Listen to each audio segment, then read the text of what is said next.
All right then, I'm going on the trip with my mom. You'll stay home, okay? I was completely speechless. But this is the prize I won in the contest. Besides, if the winner doesn't use the ticket, it becomes invalid. I tried to explain, but before I could finish, my husband, Mike, interrupted with something shocking. If you don't like it, we can get a divorce. Excuse me? I'm saying that if you can't go along with what I want, we'll get a divorce. In that moment, whatever affection I had for my husband vanished. My name is Sasha, a 30-year-old office worker. I attended an all-girls school from middle school through university and entered the workforce without ever having a proper conversation with a man. My job kept me so busy that I never had time to fall in love, and before I knew it, I was 25. Realizing I needed to change this, a friend arranged a blind date for me. That's how I met my first boyfriend, a freelancer who lied about being an office worker. Soon after we started dating, he became unemployed, and I realized he intended to depend entirely on me. I broke up with him as soon as I could. After that experience, I became even more distrustful of men and found it hard to believe in them. That's how I ended up reaching 30 without another relationship. My parents were more worried about my situation than I was.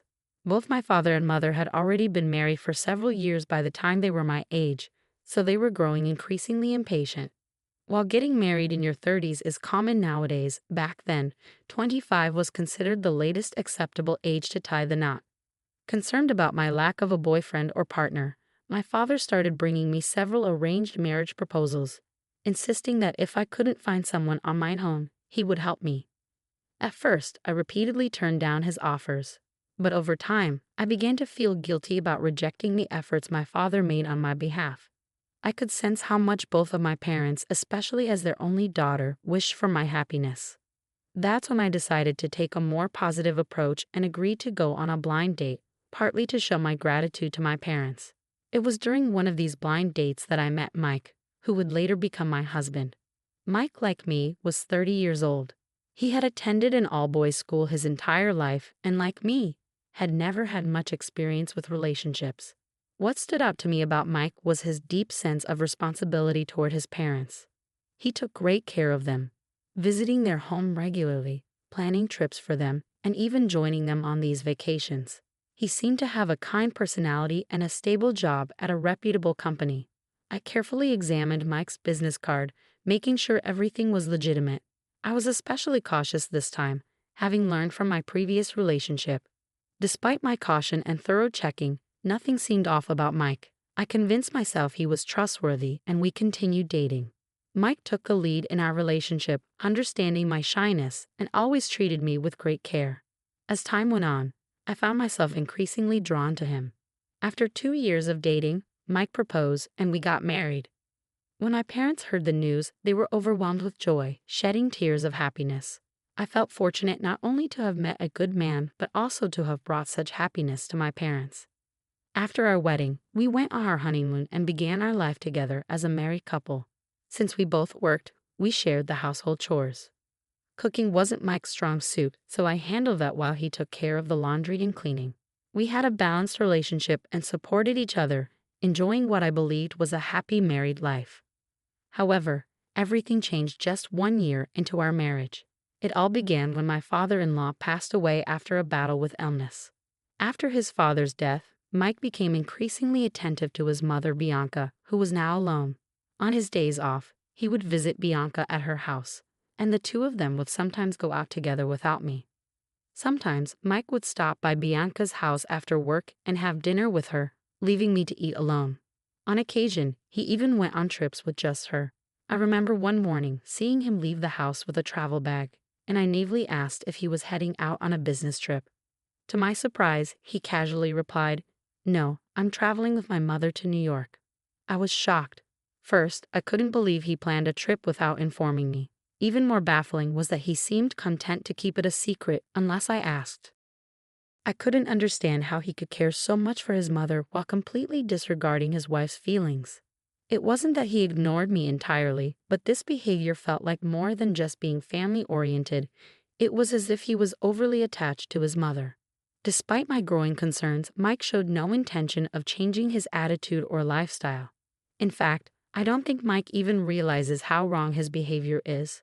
Despite my concerns, I decided to compromise and stick it out, accepting that this was just how he was. If we divorced after only 1 year of marriage, it would devastate my parents. Besides, I thought if we had a child, maybe Mike's attitude would change. Divorce isn't something to take lightly, so I spent my days trying to make the best of things. To distract myself, I decided to take up a hobby. I recently became hooked on entering contests and winning prizes. It was surprisingly fun. I started entering various contests, winning items like cosmetics and food, and writing reviews. Then, one day, I won something much bigger, a pair of airline tickets to Guam. I was so shocked that I reread the email 3 times, unable to believe I had actually won such a grand prize. I carefully checked the details to make sure it wasn't a scam. There were no suspicious links or requests for my credit card number. It was real.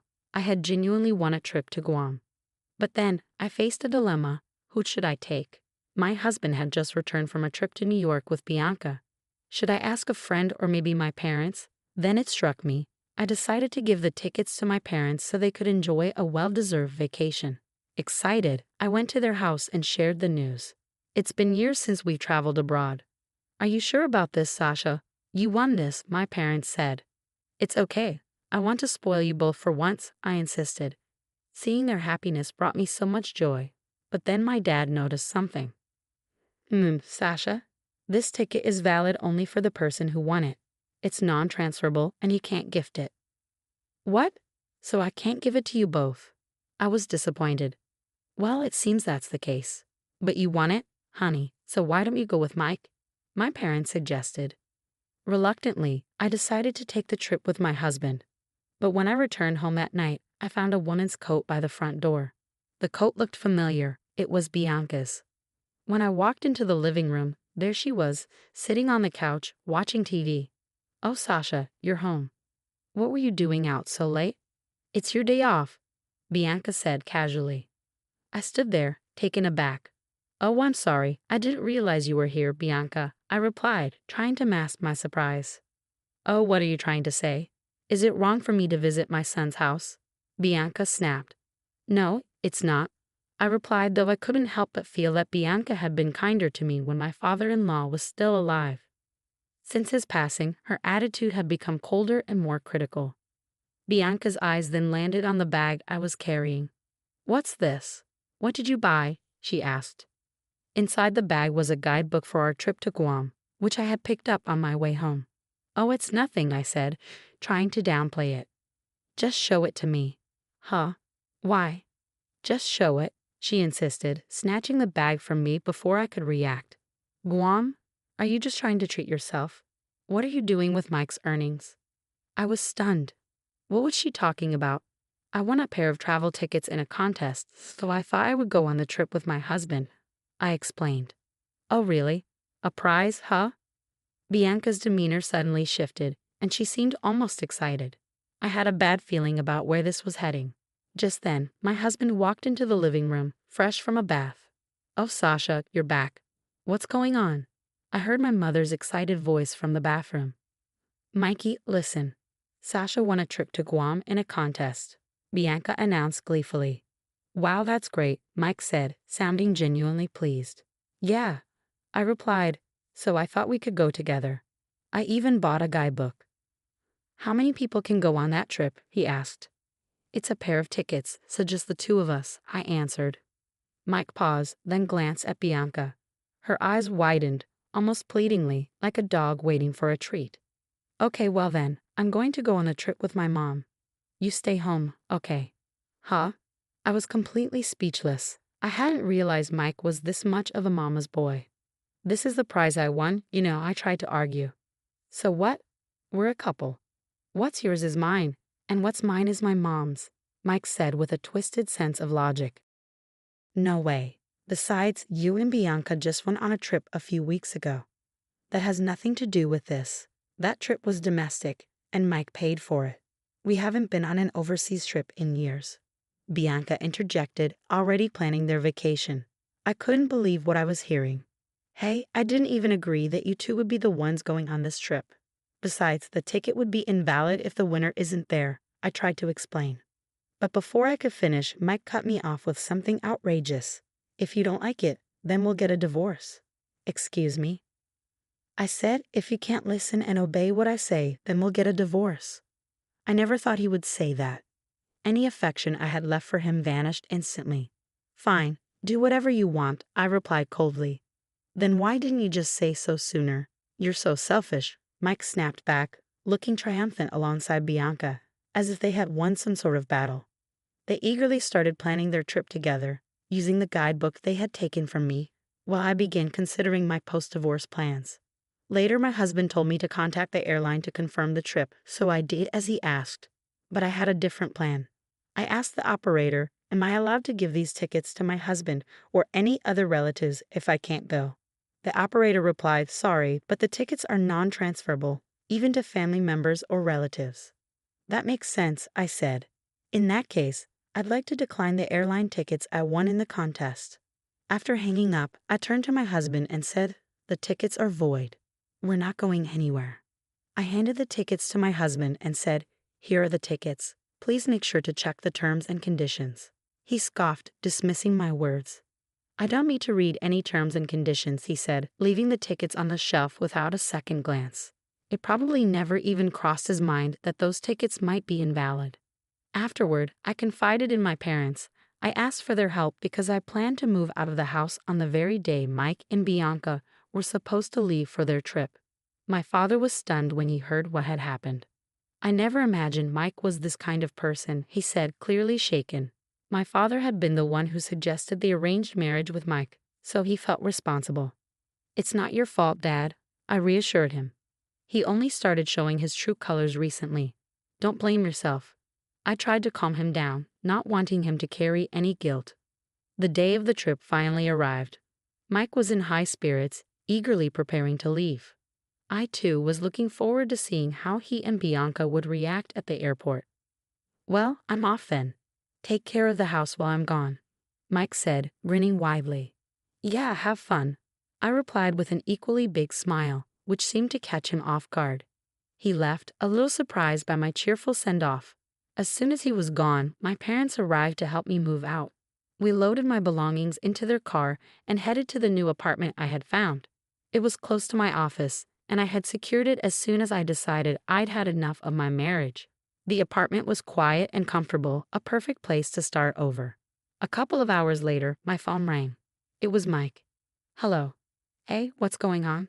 They're saying our airline tickets are invalid. Yes, that's right, I replied calmly. If the winner doesn't accompany the trip, the tickets are invalid. What? You never told me that. I did. I told you to check the terms and conditions. It's all written there. You've got to be kidding me. I didn't read that. Well, that's your fault for not reading it, I said, my voice steady. It's like someone getting sued and claiming they didn't know the law.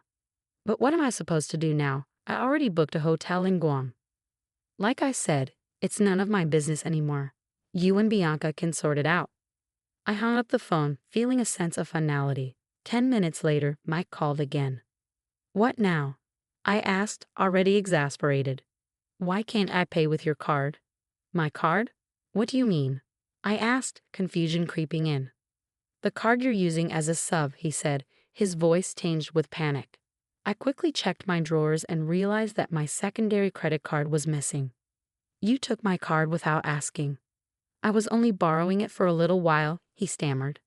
But the airline staff said I can't use it. Are you serious? If you're not the owner of the card, you can't use it. But on the internet. Internet? What are you even talking about? I was growing more frustrated by the second. Mike suddenly went silent, then muttered, oh, well, no, before hanging up. I stared at the phone, disbelief washing over me. No way. I immediately checked my credit card statement and found a list of charges I had no recollection of making. Then it hit me. My husband had been buying a lot of clothes and other things recently. He must have used my card without my permission. Furious, I canceled the card and took a screenshot of the statement history, determined to confront him later. A few days after his 3-day, 2-night trip to Guam, my husband called. What's going on? He demanded. All your stuff is gone, and you left divorce papers on the table. What the hell are you thinking? I'm thinking exactly what you think, I replied calmly. I can't live with a mama's boy who prioritizes his mother over his wife. and a thief who uses my credit card without permission. What? If you won't sign the divorce papers, we'll end up in court, I added. Court? Are you crazy? If people at work find out, then I'll request the divorce through my lawyer, I said, cutting him off. So you better cooperate quietly. Realizing he had no way out, my husband reluctantly agreed to the divorce on the condition that there would be no division of property and that he would repay all the credit card charges he had made without my consent. But my plan for justice didn't end there. I didn't have to spread the word about what happened. The news traveled fast enough on its own.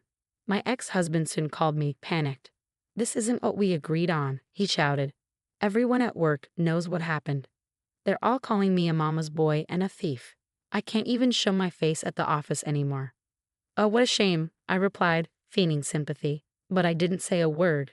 Did you forget how many people were involved in setting up our marriage?